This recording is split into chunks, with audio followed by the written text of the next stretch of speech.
Hello, ladies and gentlemen. What can we learn? Kind of climbing the ladder thing, except that I went for unrated because, yeah, I think it's better if I go unrated because sometimes the rating gap is wild and insane. Now, right away we have got the I want to sacrifice 17 pawns gambit. I always forget what these gambits are called, and I actually did make a video about this particular one because it has what is it called? Oh, I forgot. I made a video about this one because it has become very popular, largely due to the works of Eric Rosen, who is a big aficionado. Oh, the Stafford Gambit. Yeah, for those who are less challenged than I am with reading, it's actually written on the screen. Oh, that's quite cool. If queen e4, I can't take because bishop takes, traps the rook. But after queen takes, I have d4 first. And that seals the deal because of the pin on the e-file. So I talked a bit too much about me not remembering the name of the opening. And so we didn't get the joy to explain what's going on. So I made a video about the refutation of the Stafford Gambit. There are many of them. And this very ugly f3 move is actually one of the best ones. And the idea is that white builds this very awesome center pawn formation where I go d4 and then I will have pawns here. And because of black's layout is such that he doesn't have any pawns in the center, he finds it very difficult to actually bite into this. So for all intents and purposes, this game is over. We are a piece up, another piece hanging. This should be a fairly cruisy victory. And now we are 2 pieces up.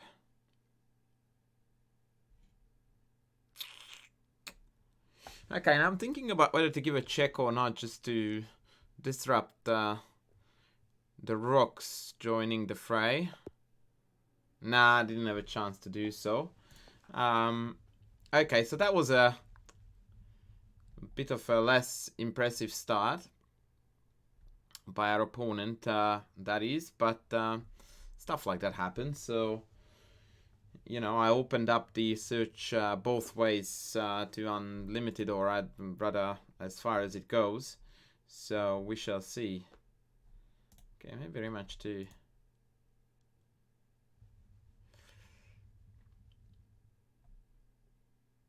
Yeah. So that was the famous Stafford Gambit, where black sacks the pawn for some trickery happening around the white king. Usually the way to go wrong in this setup is when white plays d3, bishop c5, and then either knight takes e4, which is a common tactic there, or even knight g4 ideas occur. Alright, Etorson 4 is coming at us 1700. And we are going to try this time around the King's Indian because of why not coconut. And he plays e6. Now, the generic wisdom used to be, still is, that g6, e6 together is not ideal because it leaves a lot of squares, dark squares, weak. Also, there is no point in developing the knight here because it controls less of the center than it would from f6. Now, I want to be a little bit cheeky, and I will throw in this little h4 move just to be sure that if Simon Williams is watching us, then he's going to endorse our channel and tells everybody to get over here because Harry is running up like mad. Obviously, I'm trying to trigger another move by the pawn, which would add even more to the list of weak dark squares. And now we are bringing the horse in, and then we are going to go e4. And actually here, I'm going to do something that will probably come to you as a surprise. So if I go e4 here, he gets to go d5. And I'm totally fine there, by the way. Bishop g5 is a good move there. He's waiting for me to push and to get this in. But I was thinking, maybe I could go d5 here to deny his d5 and then go e4. Actually, now I've got too many ideas in my head because bishop g5, boy oh boy, looks very tempting too. And if d5, then I can still go e4. And if he plays f6, then the whole position became very loose. Yeah, let's just go develop. Let's go development. Development is the way to go. So we shall do that.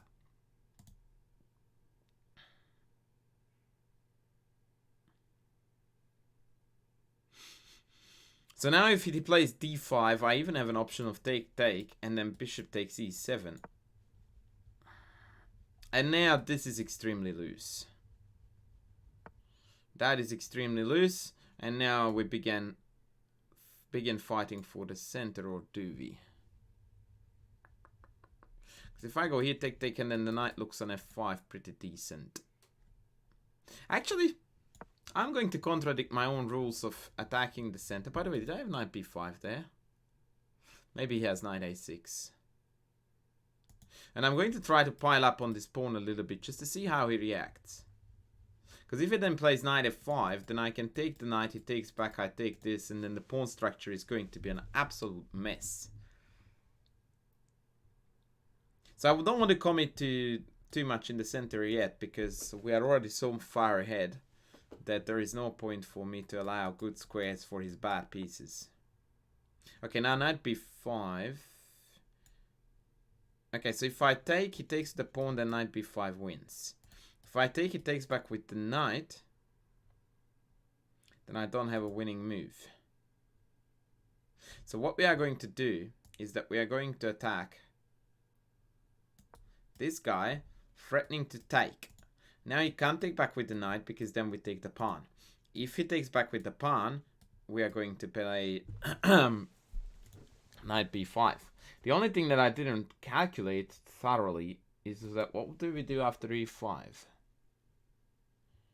And the answer is that I'm going to take d5. If he takes here, I take there. But that was a bit careless. I guess I should have taken this. That was, yeah, he did play e5. I can take and then take. Takes. But no, I prefer actually without taking and taking. I don't want to remove this f6 pawn. So now he has to take this, I take. I don't know if he's going to take this. No, he's not. Yeah, I made this unnecessarily messy. But to be fair, we are a whole pawn up for no dramas. But that was a careless move. That was a textbook case of me being careless. Don't know if queen c2 would have been a better choice there. Maybe. Maybe. Speaking of the devil, let's go.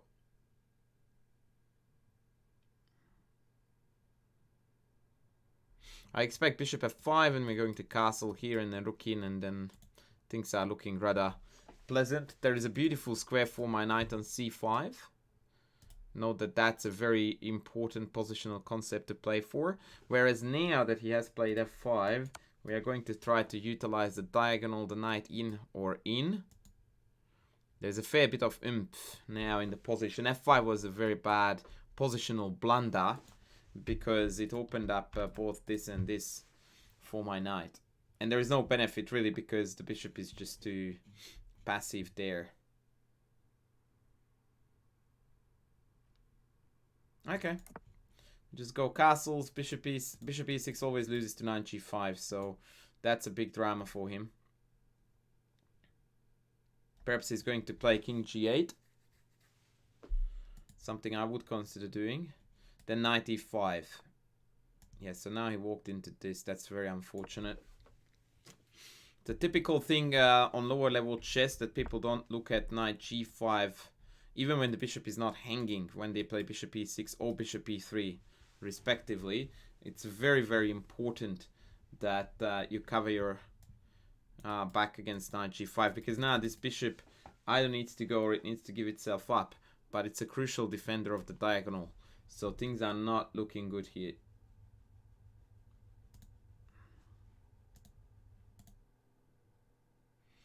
Things are looking not so great here. Ooh, pinny, pinny, pinny. Game is over. Be sure that you try to do your very best to avoid these pinning scenarios like this. Queen d7, for that reason, would have been a much better attempt. And again, look at the beautiful development I have. And of course, I didn't even make a mention of the fact that I castled queenside being the natural course of action. Because once again, people go like, oh, and what about this b-file? Well, what about it? What about it exactly? Because we didn't get attacked, did we? And there was no chance whatsoever for them to attack us anyway.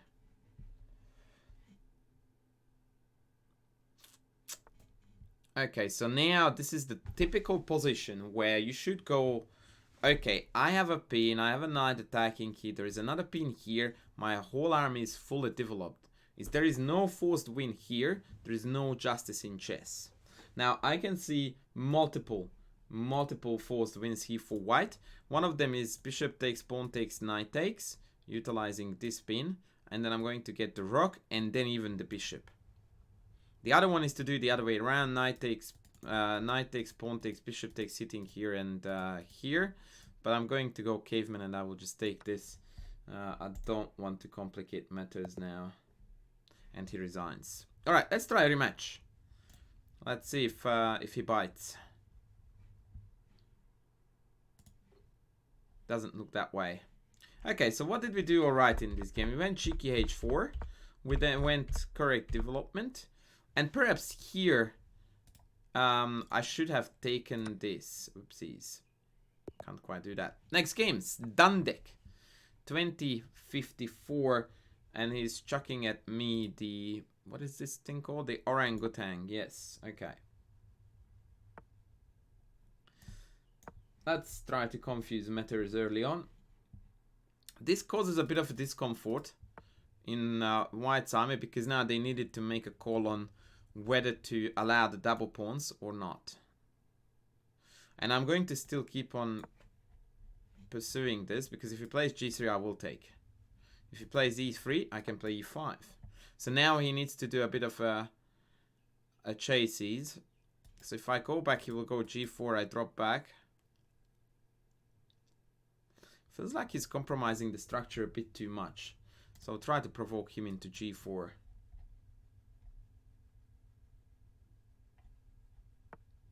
Yep. Now we are expecting bishop g2, e6. Now he needs to defend this dude.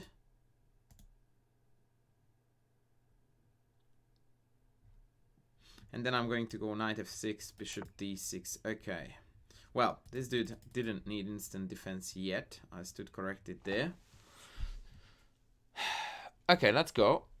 If he goes there, I have knight e4. And now he well and truly did miss this pawn. So now we take it. Thank you very much. He needed to play here a3, but it looks very weird that on both wings, white has gone up this far.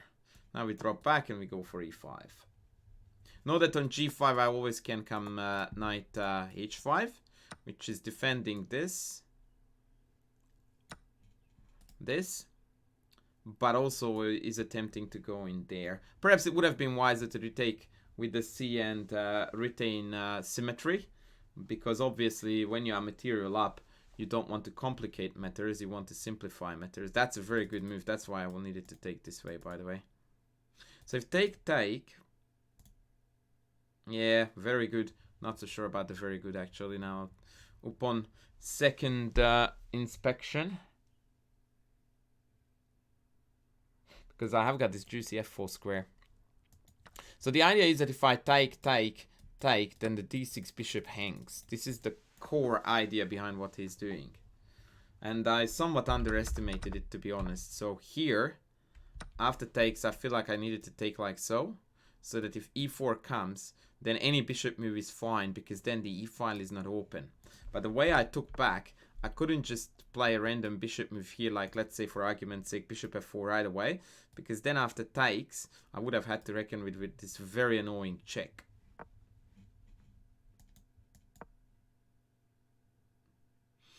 Now he's burning the bridges. Because yes, this bishop is very active, but now if I relocate the knight on f4, it's done and dusted, the game is over.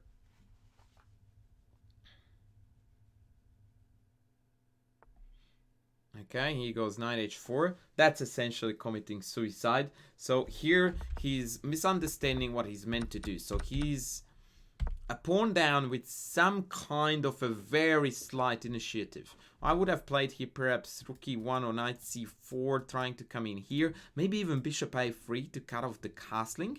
But he feels like he really needs to strike right here, right now. But my position is not that much behind his in terms of development.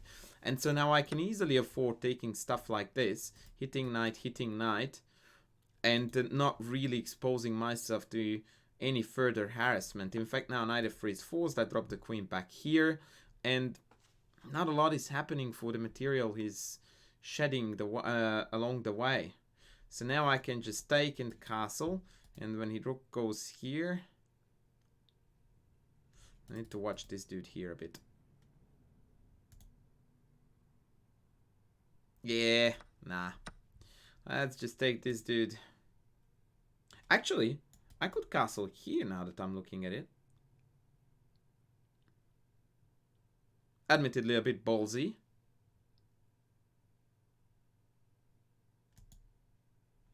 Castles, queen a4, knight c5 is a tempo too.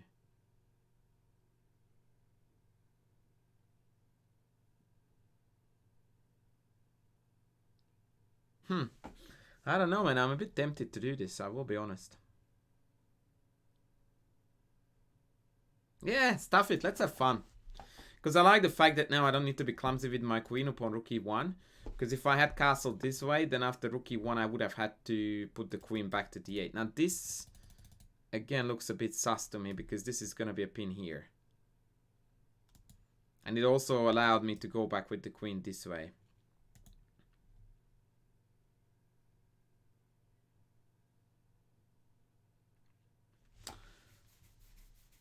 Okay, let's go. I'm expecting some crazy gung-ho sacks. But the thing is that because if I'm pinning this dude here, said crazy gung-ho sacrifices should not achieve too much. Hopefully. So if he takes, I take. Queen here or here, I have knight b8 defending this. But yeah, I think I went a bit overboard with being cocky.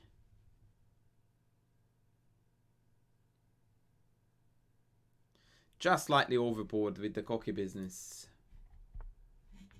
Okay, so he's announcing his intention to sack again. But the problem with this move is that it allows me a tempo to play, for example, here. But then this hurts. But then I can pull back with another tempo. Queen takes, knight f4. Baby! What a line! Ha ha! I love that, dude. Knight b6, queen takes bishop b8, and he can't take my knight because knight f4 wins. Man, that's amazing. Let's do this. I love this stuff. I love this stuff. And this is where a lot of club level players would have chickened out is a bit harsh. But they go like, oh, this is hanging. There is an attack on my king. I can't do that. Nah, you have to calculate, man. Calculate, calculate, calculate. This is where a lot of 19 to 2000 rated players fall short. That they make the diagnostic assessment that this is hanging, and they refuse to engage with a line that allows that to be captured. Just like game where I go now bishop here, and all of a sudden, white is dead lost. Because after queen takes b6, knight f4, there is no way to defend the mate. Now, you never ever score a win like this out of fluke. You must calculate this. And you must be bravely accepting the fact that, yep, this is hanging, but that's cool, because it will calculate. Like, this is a picture-perfect example for some of my students who really struggle with this idea of, oh, yeah, I didn't like the look of allowing a7, so I decided to pull back. And they would have actually missed out on potentially one of the nicest attack of their life. Not that it was that good, but, you know, whatever. Because of not engaging with a variation that looks scary, but in fact is totally forcing, therefore totally calculable. And there we go. We just scored a very awesome victory with a lovely checkmate. So don't forget, guys, that calculation. Scary is not a chess word. We can't go anywhere in chess if we use the word scary. All right. maybe one more if there is a... Yep, one more, and then we'll call it a day.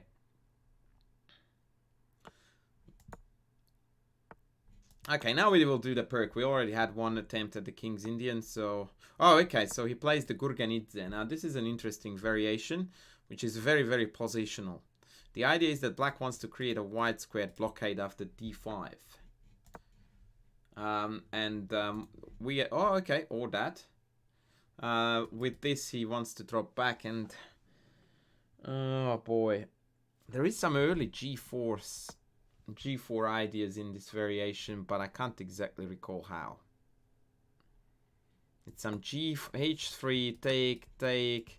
He's gonna go knight H6, G4, castles, and perhaps... Yes, and traditionally, and that's the other trickery, we tend to take back this way in this line.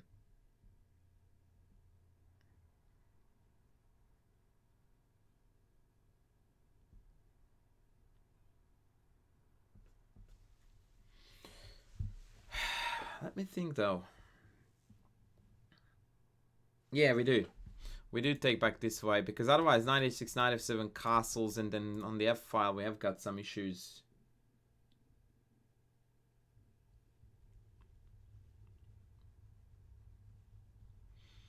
And now bishop e3 and castles is the way to go. d4 is not a threat because then castles counterpins the pawn.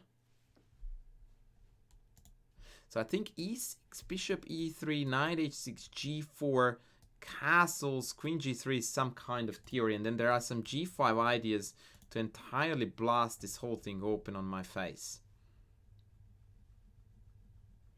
It has a bit of a venom to it, and I haven't looked it up for ages. So now my homework is, having seen that this popped up in my game, is to actually look up and see what's going on in this variation.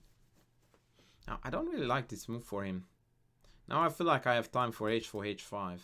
For example, h4, queen a5, h5, castles, bishop d3, and... oh, actually, no, I need to play bishop d2, but I do like this move a lot. Or do I? Because then I might be actually triggering his g5. Let me think. This is not typical. E6, knight h6, castle, knight f7, castles is usually what's played first before this gets underway.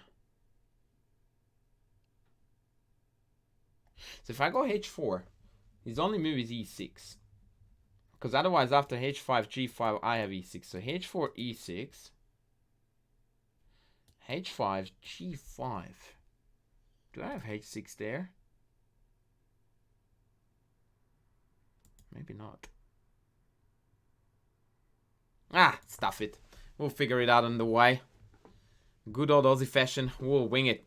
So if e6, maybe queen here, queen e7 then. Yeah, I don't know, man. e6, h5, g5 is basically the big deal. Because now I feel like I hit him too soon, or too fast, or too whatever.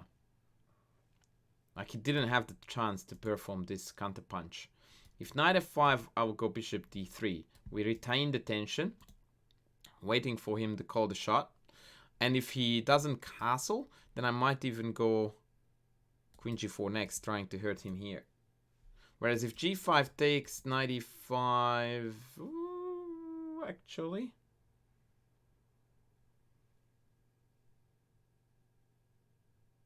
Wowzers, that's actually totally playable. Oh no, g5, e6, of course, I'm being a doozy. That was the plan all the way. That's exactly right. So g5 is not on the cards. If g5 takes knight e5 was on the cards, then I would be in some kind of trouble, I dare say. Because we would spectacularly lose the center. But no, that's not a reality. So the move we are expecting from black here, e6, bishop d3, knight f5, take, queen g4,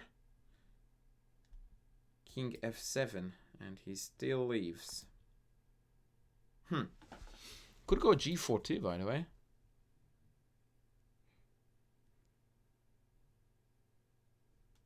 Okay, so g4 queen, g4 knight d4 queen here, knight a4 queen check. Okay.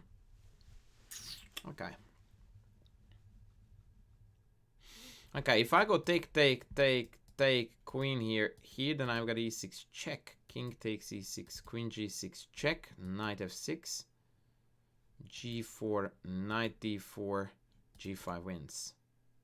Okay. Oh, he has knight f8. Right. Okay. So if I go take,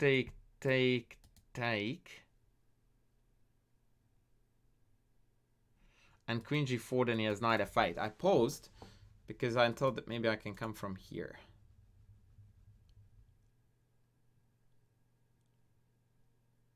Okay, let's go here because that makes g4 a game-winning threat, right? It develops. It causes problems. So if he goes e6, I'll casually take. Oh, actually. Now, I will go g4 right away. Because if I take, then the check is going to hurt me. So we go this way. And if he goes knight d4, queen f2, and then knight is hanging, g6 is hanging, that's too much to handle. Yep. Hold g. And now if queen b6, we go here. And hopefully that's gonna bruise well enough for us. If bishop e3, queen b2, bishop d4 takes, yeah, that's a romantic idea, but doesn't seem to work. Yep, so let's just go and take this.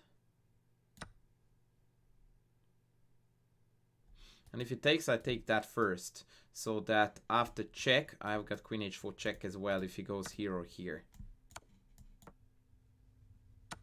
He's dead. He should have castled queenside no matter what after I took on g6. So that's again a typical mistake of lower levels. That here he is not sensing that he's going to get under extreme pressure. His only hope was to shred material, castle to the other side, and try to bank on his superior development.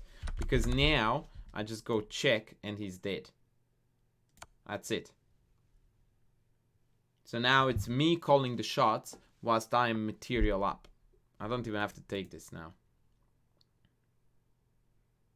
I think I will, but I don't have to. I can even play b3 with this cheeky idea of check here. I really like that actually.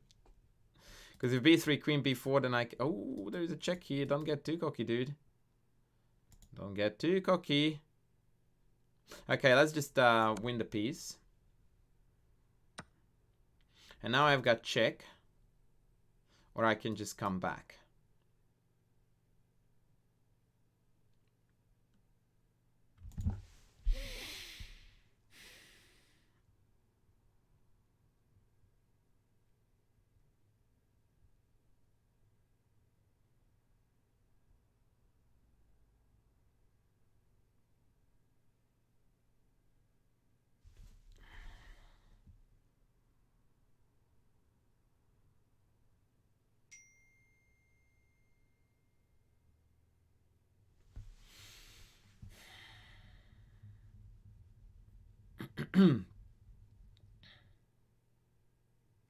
Okay, we need to apply a few defensive measures now. Rook h8 and then queen g2. Oh boy, I missed that tactic entirely and it doesn't work. Wow, it's very unfortunate for him. I take it with check. I totally missed that. We are going to have a look at this, guys, because I messed this up. I definitely messed this up. So that's how we are going to finish off this session. That we are going to have a look at this analysis.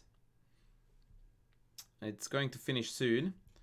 But my homework is now, and this is me modeling for you what you would need to do if you did the same that I did now, that I had a practice session playing games, is that, excuse me, I fell short in my knowledge of the f6 variation of the Gurgan. So now I would look it up and in my files, or if you don't have files, then in one of the online databases, to see how this line needs to be played, because we definitely didn't play it the way it needed to be played.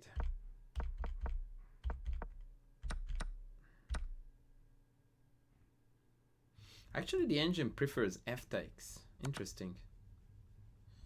Okay, so I took that way. Oh, slightly only. Bishop d2 is preferred instead of h4. Okay, we know that this was a bit of a cocky move, so I'm owning that. Knight h6. h5 was not really that great. Queen h3 with the idea of covering that square. Wow. And knight f5 was a mistake. I knew it was. And now take, queen h3 was the way to exploit it. Okay, so take, queen h3 with the idea of penetration. What I didn't understand about this concept is that I thought, right. Because I looked only at this, and then after knight f8, everything is safely defended and black is doing fine.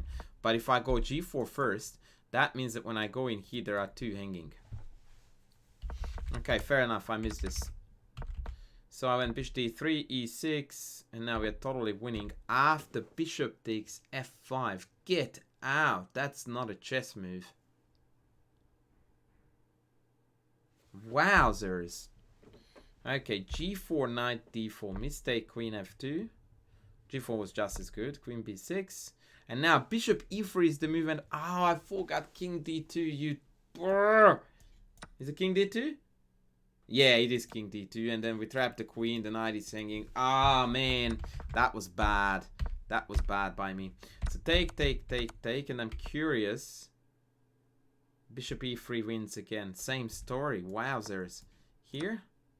Oh, now can I take? No, I take this and then bishop d4. How beautiful. I miss so much tactics. Oh, so many rather. So I went check, knight f6. And again, I got greedy here. I should not have taken this. Here actually my spider senses let me down. Amazingly, king d1 is one of the winning moves here. Just to dodge the check. Takes. Okay, queen f2 was still winning. I'm glad. I thought that I let it sleep. With best being here. I wanted to go queen here. And that may be a mistake because of rook h2. So bishop h5 is the correct move. I was announcing queen g2, and to be frank, I think I would have played it, totally blundering into this. And I would have hated my life if I had blundered this. And now there is this dirt here. Check, right? Oops. And then we got mated. Ouchie. So after knight f3 check, I have to go king d1, but this doesn't look any pretty at all. And then amazingly, there's a perpetual attack on the queen here with draw. That's next level. That's next level. Alrighty, folks. That will be it for today. Thanks for watching. I hope that this was an interesting learning experience for you. Yeah, interesting games. Be sure to follow me here on Twitch, on Twitter. I will be streaming soon again, I think my time Wednesday. Until then, take care and all the best. Bye.